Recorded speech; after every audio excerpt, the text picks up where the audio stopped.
Hello, my beautiful, wonderful friends.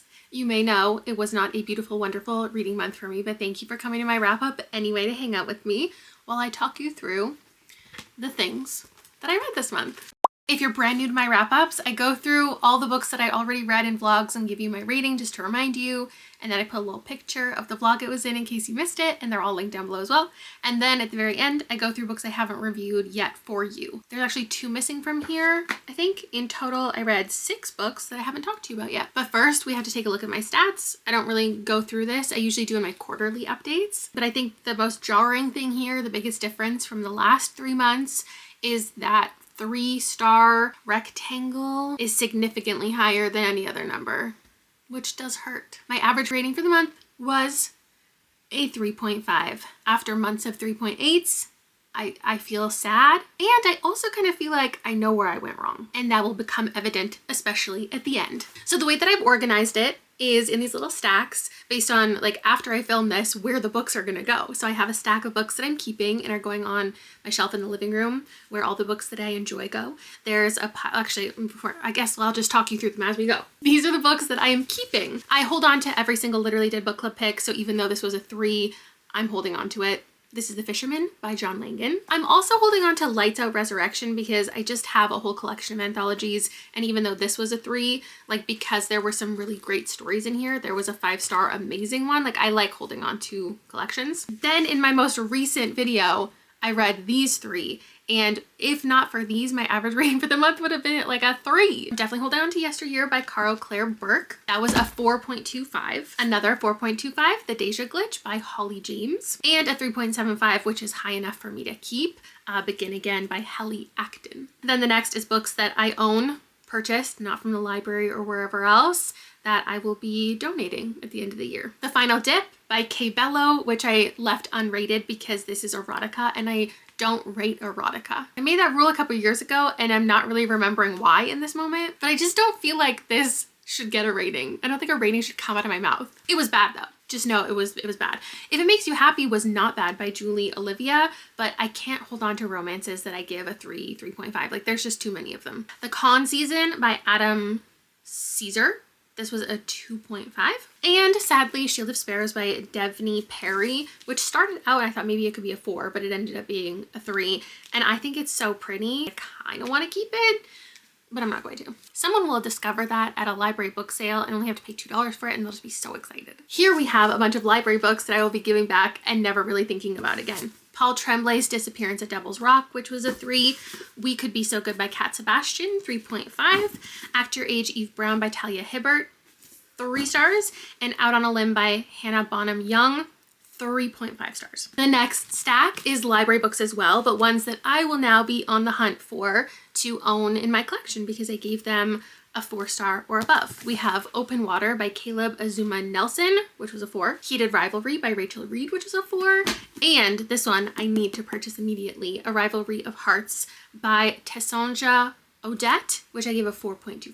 Oh, and then I guess there's an invisible stack, an invisible category, only 1 book in it. Children of Night, Children of the Dark? Children of the Dark by Jonathan Jans, which I gave a 3, which I purchased as an audiobook, so I guess I still technically own it. That's that. Now on to the final stack. The 6 books that I read that I haven't told you about yet are Everyone in This Bank is a Thief by Benjamin Stevenson, I Love You, Don't Die by Jade Song, Molka by Monica Kim, On the Calculation of Volume by Solveig Ball, translated by Barbara Haveland, 10,000 Stitches by Olivia Atwater, and Cruelty Free by Caroline Glenn. Did I love any of these books? No. And here's the thing. I don't believe myself to be someone who gets caught up in the hype. Like, I read things that no one else is reading sometimes. I don't always have to read the most popular things that everyone's talking about, but I do get roped into the hype, I suppose, occasionally. And I made this kind of guideline for myself a couple years ago when I had the worst reading year ever, that I need to stop automatically picking up books just because they're from an author that I've read before. And for some reason, that thought this year has just completely left my brain, because I would have not picked up Molka if it was written by anybody else. I don't think the synopsis is intriguing. I don't like this type of story. And because I'm a horror reader, and I talk about horror, and especially by the end of the year when it comes to like the Goodreads Awards and what everyone's talking about, like I want to know and I want to be able to give you information about the books and my thoughts if we have similar tastes. And so like it leads me to picking up books that I shouldn't, because this wasn't interesting to me. I don't like spy focused books. I don't like books where people are stalking other people.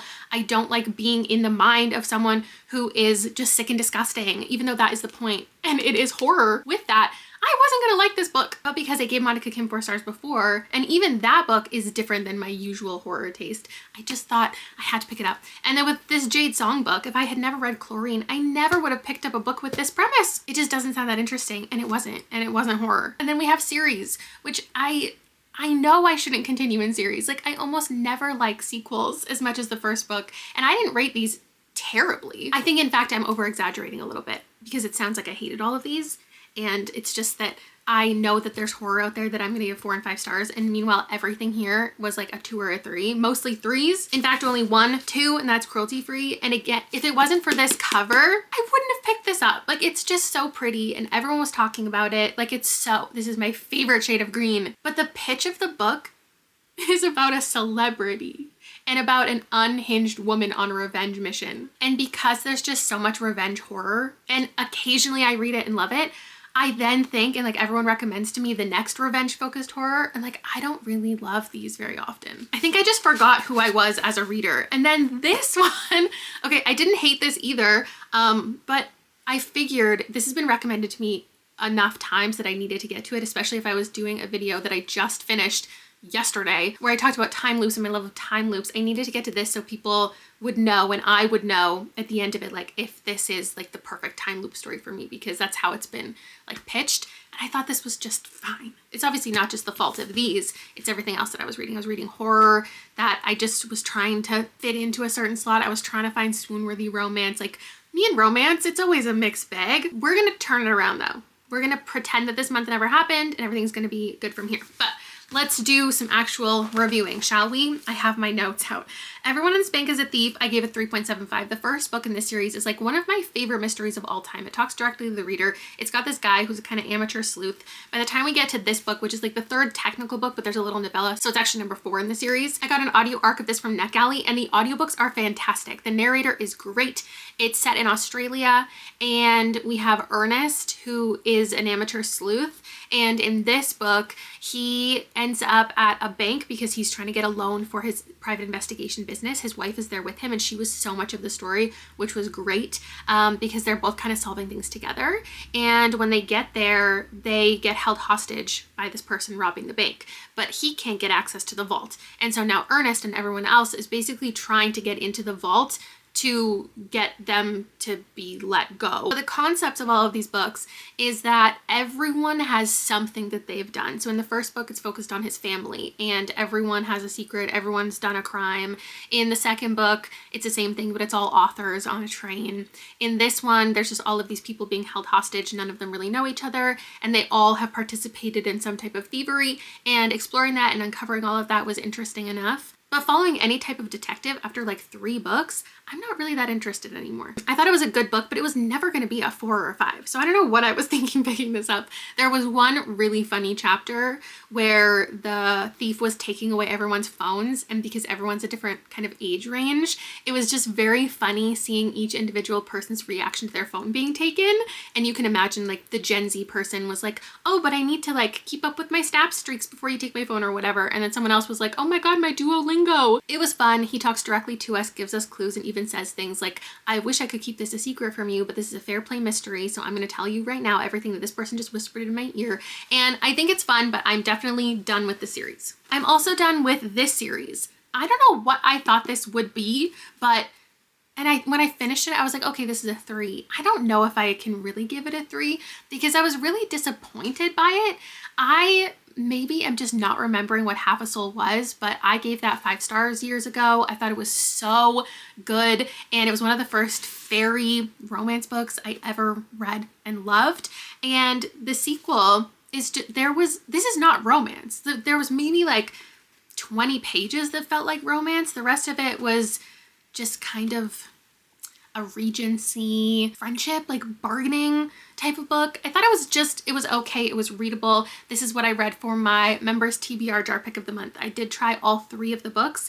This one I already had in my TBR closet, so I was like, I might as well just commit to this. In it, we have Effie. Effie is a maid and she's trying to get the attention of like a gentleman, and so she makes a deal with a fairy that she will do something for him, he'll do something for her. In the end, she will become a lady and capture this guy's attention, or she'll end up in servitude forever. Basically, it's a Cinderella story, but the fairy himself is very overbearing, but in a fun, like quirky way. He's very inserted into her life and is very helpful and is just trying to constantly assist her even when she doesn't need it. So it leads to what are some like funny little scenes where the person she's trying to get with, he like interrupts them. He's like, oh, but you can't possibly go over here without a chaperone. What is really fun about this, there's this concept of emotions being played with and manipulated that I really liked uncovering. But like romance and the characters, I didn't really love any of that. So I left it at a 3. I Love You Don't Die by Jade Song. I also got an early ARC audiobook from NetGalley. We follow Vicky, who is obsessed with death. She's constantly thinking about death, and she works at lives above a funeral parlor. She works for this urn company and she has like a favorite urn, and she's very much talking about death all of the time in like a quirky way sometimes, but also in a very dark ideation kind of way. It's much more a coming of age story. Like I know when we all read Chlorine, loved Chlorine, and everyone was saying like this isn't really horror, it's more just a coming of age. This one is actually just a coming of age. It's dark for sure, but it's more just about the main character's connections with her friends, she gets involved in a throuple, and we do actually hear from more than just her perspective. We hear from multiple different characters, which was interesting, fine. I feel like this was a 3-star. I called it a 3-star. As a former emo kid, I probably would have loved this when I was 15. Some of the quotes in here certainly would have ended up in my MSN Messenger statuses. I just think there was too much like pondering, too many themes introduced, and not enough actual, I don't want to say just plot, but like substance beyond just like thinking about things. It was draining. It was really draining. It was low plot, high angst. But when the title came into it, like that line we got in the actual story, it hurt me so bad. So there were some good things about it. There were some bad things about it. That's why it's kind of in a middle range. 3 isn't technically the middle, but don't make me drop my rating any more than it already is. Okay.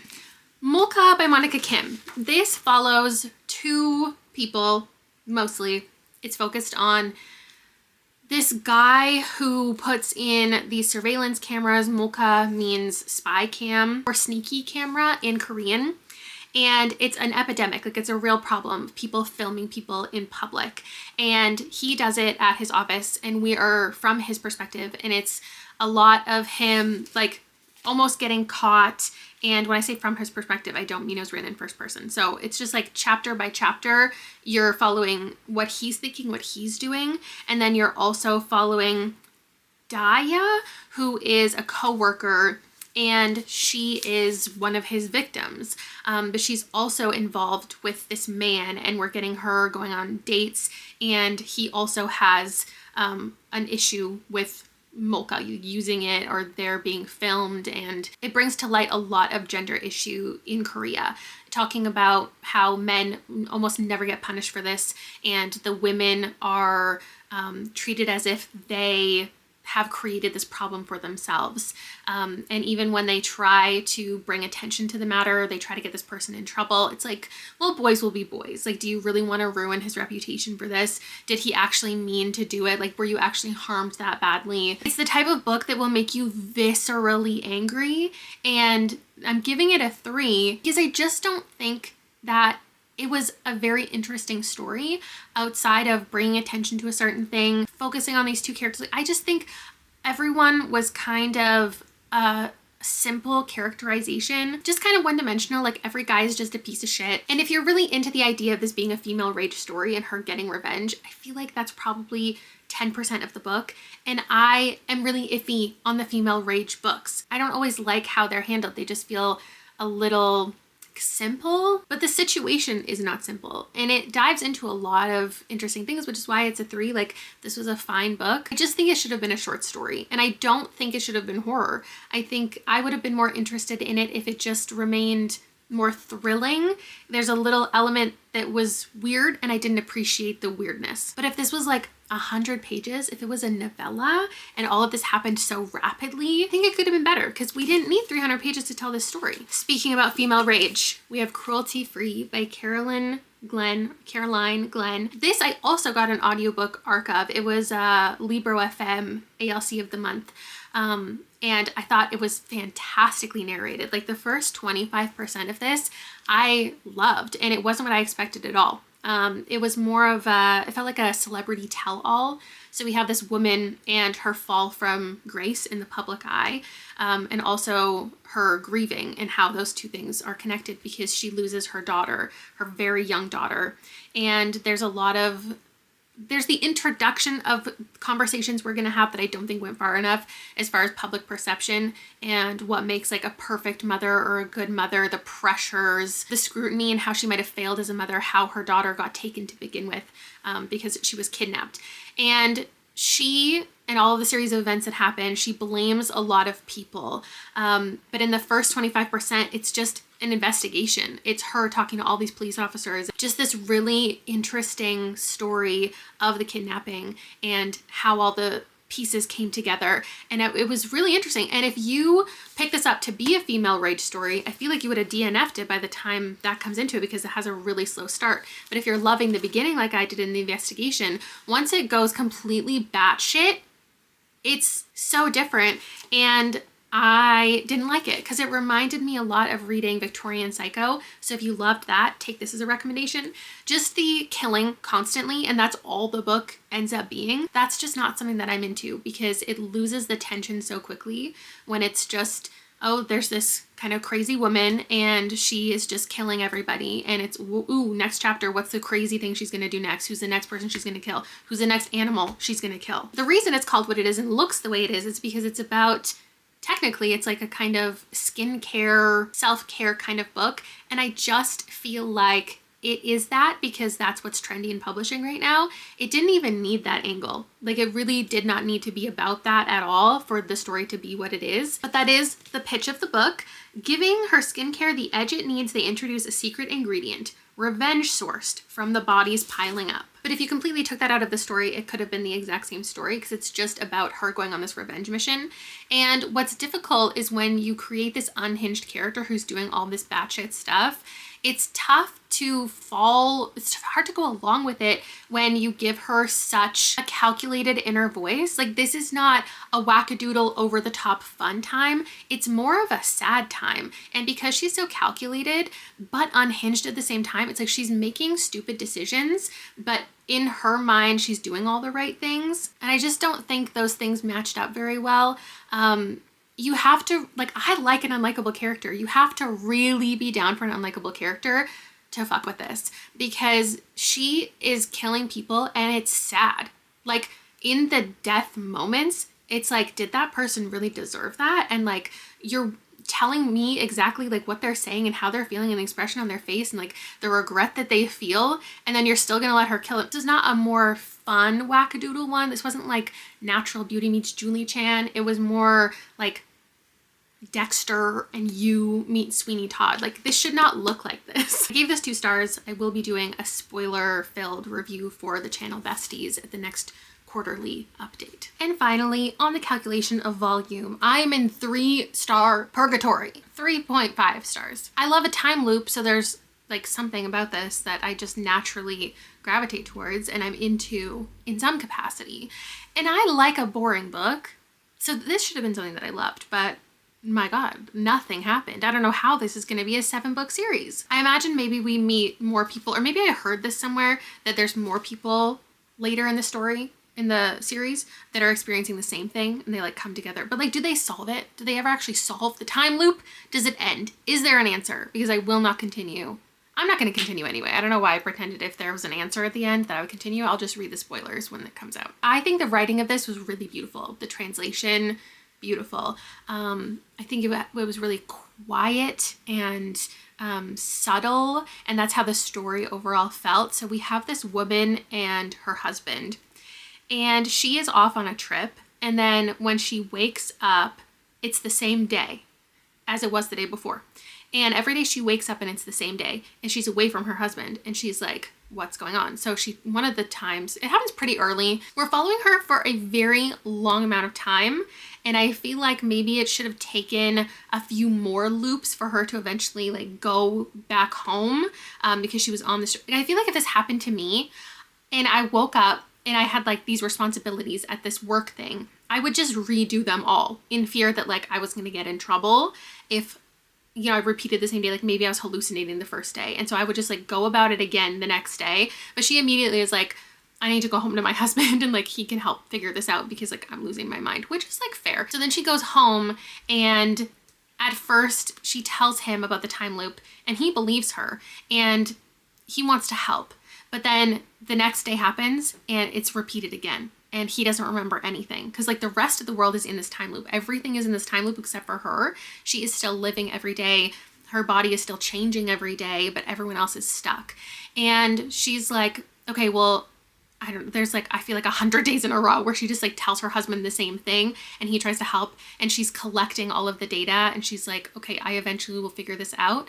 But he is so thrown off. Like he's so scared, like kind of not scared, but like troubled, right? Like he thinks that she's out of town, and yet when he wakes up, she's in the bed with him. And so no matter how much she explains it to him, he's so troubled by it and he's so affected by it that she decides, and you learn this from like the very first page, that she is just going to live in this house and not interact with him ever. So like she is following his every move and doing everything right after him, or making sure when he's downstairs, she's upstairs. When he goes for his daily walk, that's when she'll have her coffee.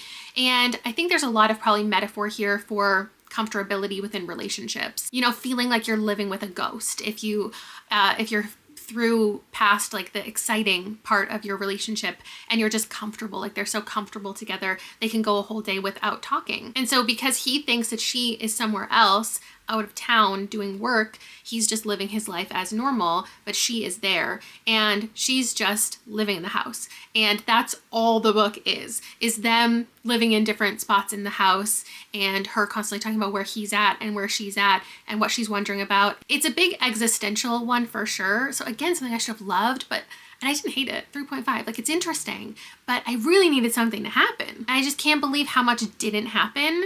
And I suppose it's fair because it's the start of a series, but I actively had to fight against skipping days because it'll be like day 125 and the next page is 126 and I can see this 126 and I know nothing is gonna happen on this page, and I wanted to just skip over so much. But it was beautifully written. Like it had lovely quotes. It was a nicely told story, and I tried to get into the quietness of it.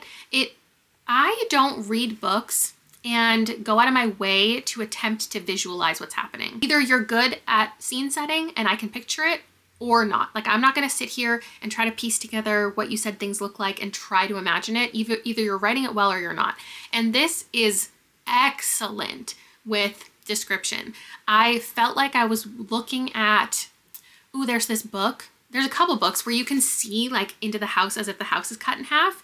It felt like I was watching things happening because I could see she was on that floor and he was on that floor and she was moving around him. She was listening through the door to see when he started the kettle. There was beauty in this, and it was trying to exude how frustrated she is in this time loop, but it did it too well because I was frustrated. I wanted to love it. It was such a good concept. I couldn't quite get there. And those, my friends, are all my 23 reads for the month of April. Best book of the month, I rated these three the same. They all got a 4.25, but in my mind, this is a clear winner, so maybe I have to bump this up to a 4.5.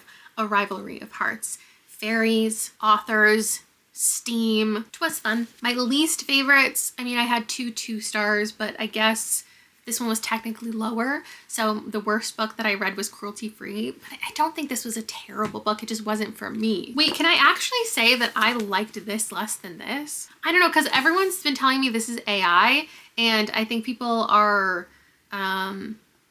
offended on behalf of my own brain that I didn't know that it was AI. So I guess I should be embarrassed that I kind of had a fun time reading it. But I had a fun time reading because it was so bad. I guess this is also my answer to most disappointing. Usually those answers are different. This month it's the same. Biggest surprise, definitely Heated Rivalry. My big wins, I definitely could have seen coming, but I didn't know, even though I love hockey, I didn't know that I would like Heated Rivalry as much as I did, nor the show. Like the show, I loved. And I do think it impacted my feelings about this, but what can you do? I thought it was a good time. Best audio, I'm gonna go with Shield of Sparrows because I love the narrator. I fell in love with this narrator last year, and that's a reason why I was down to pick this one up, because I was like, even if I don't love this romantasy, because I don't know that I love romantasy as often as I pick it up, I'll at least love the narrator, and I did. Author I wanna read more from, I think I'm gonna say Caleb Azuma Nelson, because this was very poetic and unique, especially with all of the other romance that I was reading, which felt very traditional. This was written in second person, and I would definitely read something else from him. A book I would recommend the most. Oh gosh. I'm gonna say The Fisherman, because even though I only gave this a 3, it does seem to be one of the most agreed upon like cosmic horrors that most people like. And then if you have similar taste in time loop stuff, the Deja glitch I thought was cute. Favorite characters. Favorite characters. Oh, Cool Ranch? It has to be a romance book, right? Like I read so many deplorable characters. I think it's probably, ooh, what are their names? Win and Bo. I liked them as a couple. I'm happy for them. They were really wholesome, but also fun. I think they were probably my favorite like romance pairing. Then we have favorite cover. Oh, favorite cover of course is Cruelty Free, which is just the most devastating thing ever. I also really like the cover of Yesteryear. There's just something about the style and the fonts and the colors that those two are definitely my favorite. Favorite title? I always like an idiom or a pun or like something referential. So If It Makes You Happy, this book is so steeped in the 90s with all of the character names and stuff. Even the title is a song title. So I think it's this one. Also, this one was a contender for favorite cover just because of the colors. That's it for me today. If you had a better reading month than me, which I wish upon everyone, please let me know your favorite book of the month. I feel like it would be really good for me to know that there are good books out there and that people are having a good time. And if you had a bad reading month, I guess take a moment to tell me like of the shitty ones, which one stood out as a good one. Or if you need some cathartic ranting, you can tell us your least favorite book of the month. Either way, I'm here with open ears. I'll see you in my next video in a couple days. Bye!